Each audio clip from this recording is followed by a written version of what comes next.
वह मुद्दा है जो एग्जीक्यूटिव इंजीनियर की हत्या हुई। एग्जीक्यूटिव इंजीनियर की हत्या,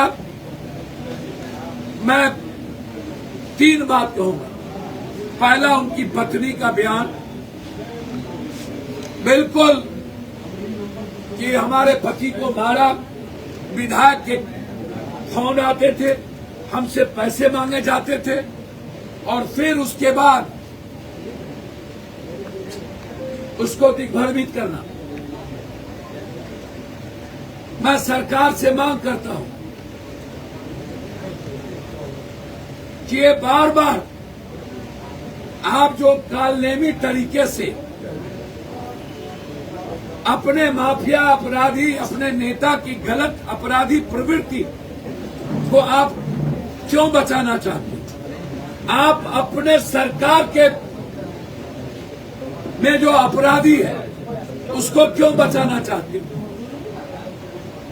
एग्जीक्यूटिव इंजीनियर की हत्या कंप्लीट रूप से बड़ी साजिश है और उसमें 3 से 4 लोग हैं। पोस्टमार्टम में कई जगह चोट है। एक ड्राइवर,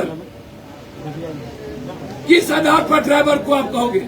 ना तो ड्राइवर का कन्वर्सेशन है, ना तो टेलीफोन का कोई आदान प्रदान है, ना एक ड्राइवर गाड़ी नदी में गिरा करके वो मार सकता है अकेले, और अकेले किसी को नहीं मार सकता। यदि ड्राइवर की हिस्सेदारी होगी तो निश्चित रूप से उस मर्डर में ड्राइवर के साथ और भी लोग होंगे।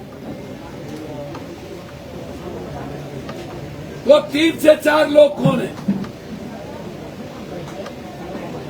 सरकार यदि पैसे की ताकत या उस परिवार को डराकर केस खत्म, ये सुप्रीम कोर्ट इसको कभी स्वीकार नहीं किया है।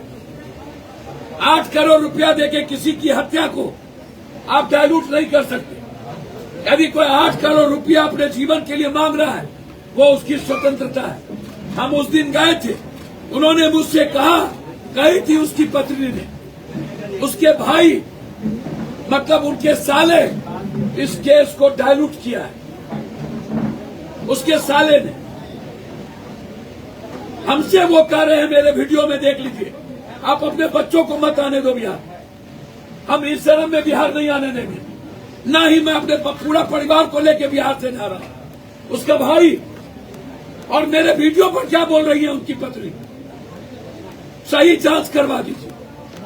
आप क्या कर रही है कि ड्राइवर ने मारा? जो भाषा सरकार बोल रही है वही भाषा वो बोल रही है।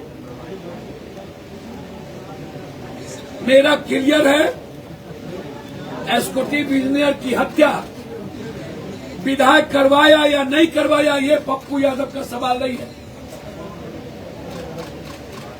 पहले विधायक का नाम उनकी पत्नी ने ली प्रेमा फैसी में, और आप 1 घंटे के अंदर आपने यह कैसे कह दिया कि ड्राइवर ने मार दिया? आपका कौन सा एफएसएल, कौन टेक्निकल सेल ने आपको कह दिया? जब पोस्टमार्टम नहीं आया, जब कोई सीसीटीवी फुटेज नहीं हुआ, आधार क्या था आईजी साहब का? वो अच्छे अफसर हो सकते हैं, लेकिन वो सरकार के दबाव में बात की। आधार क्या था 1 घंटे 2 घंटे के अंदर खुलासा करने की? आप इंतजार करते, आप पोस्टमार्टम रिपोर्ट आने देते, आप सीसीटीवी फुटेज को निकालते, आप 5 किलोमीटर के रेडियस में फोटो सीसीटीवी फुटेज निकालते, एग्जीक्यूटिव इंजीनियर साहब का टेलीफोन का कन्वर्सेशन का आदान प्रदान देखते, उसका पूरा कॉल डिटेल निकालते, जहां पर उनकी घटना घटी है वहां कौन कौन मोबाइल का लोकेशन है आप वो निकालते। ना तो आपने मोबाइल लोकेशन निकाला, ना तो उनके आदान प्रदान और डिटेल निकाला, ना तो सीसीटीवी फुटेज निकाला, ना पोस्टमार्टम हुई। 2 घंटे के अंदर ड्राइवर ने मार दिया, ये आप कैसे कह सकते? मैं उस परिवार को कहा कि आप सरकार से पैसा नहीं लो, पप्पू यादव 1 करोड़ रुपया देगा। मैंने तो कहा पूरे भारत के जीएनजी को 50-50 हजार रुपया जो परिवार मरे हैं उसको और 25,000 जिसको तंग किया गया उसको। जितने ऐसे परिवार हैं, एक सप्ताह के शुक्रवार के पहले सबके घर में पैसा। जंतर मंतर पर जितने दुकान को लूटा है, सबकी मदद पप्पू यादव की तरफ से 50-50 लाख लोग।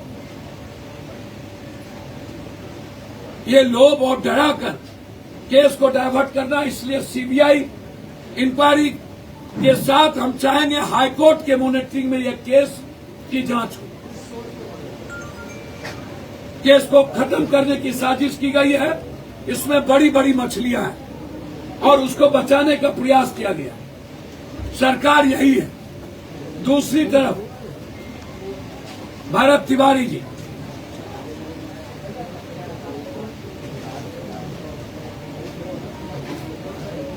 मैं सरकार से पूछना चाहता हूं, जब आप 1 रुपया भरत तिवारी के परिवार को दिए नहीं, मेरा चैलेंज है कि भरत तिवारी के किस अकाउंट में, शहीद भरत तिवारी के अकाउंट में 50 लाख रुपया डाला गया है।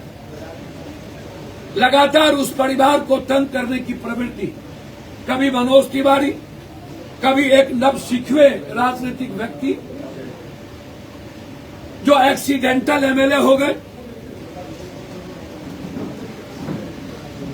परिस्थिति जन विपक्ष के कारण भाई वीरेंद्र ने कह दिया कि वो एमएलए क्यों हुए।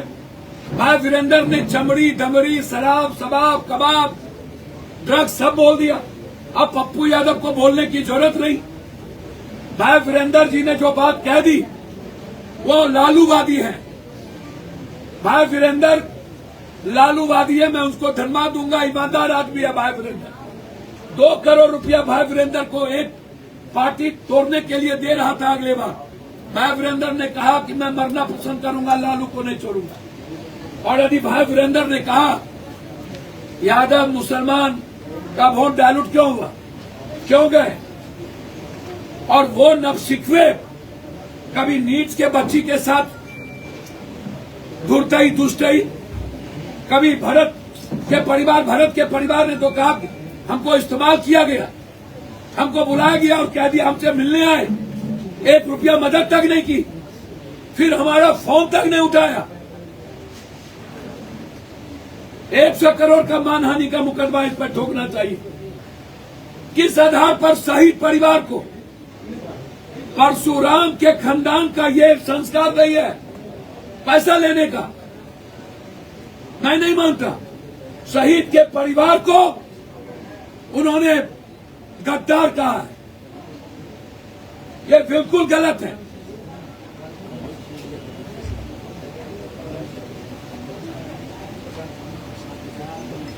अब इसका कम्बल छीन लिया, हमारे नेता प्रेमचंद सिंह जी कह रहे हैं ये कम्बल छीन लिया बच्चों का। मुझे उससे बीपीएससी प्रोटेस्ट में, मेरा उससे नहीं, मेरा भरत तिवारी जी से। वो शहीद का परिवार है, उस पर जुल्म लगातार हो रहे हैं। चुनाव में भी उस पर प्रेशर था।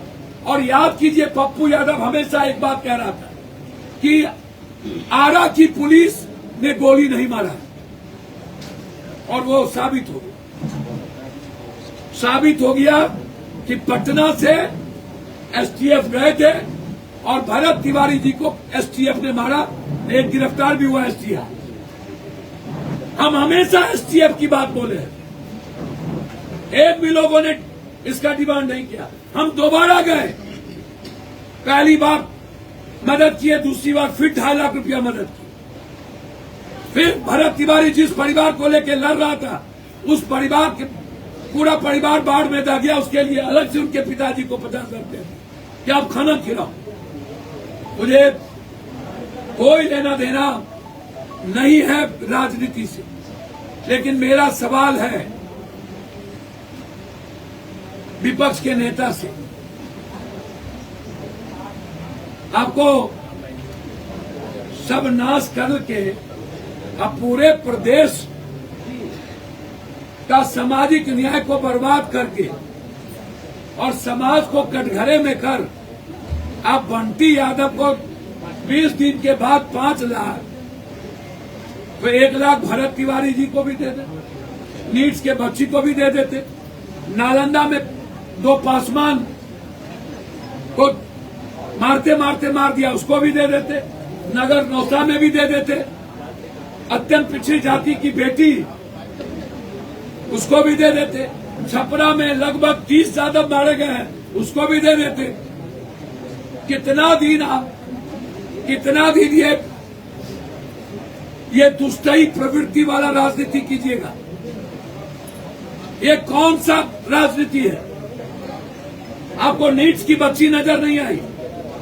दिल्ली में, पटना में और भी लोग डेथ किए, वहां नजर नहीं आया? और भी एक यादव की बेटी सिटी में मरी, वहां नजर नहीं आया? कितने बच्चे मरे, वहां नजर नहीं आया? संजय मुखिया जी का मर्डर हो गया, वहां नजर नहीं आया? आप गए तक नहीं। ऐसे ही विपक्ष के कारण आज ये बहरूपिया जैसे लोगों का एक्सीडेंटल उदय हुआ, और वो अपने को ईमानदार कहता है। मैं इसके एक एक रुपये के बारे में बहुत जल्द खोलूंगा। ये पैसे कहां से लाए, कहां से कमाए? 15 तारीख के बाद।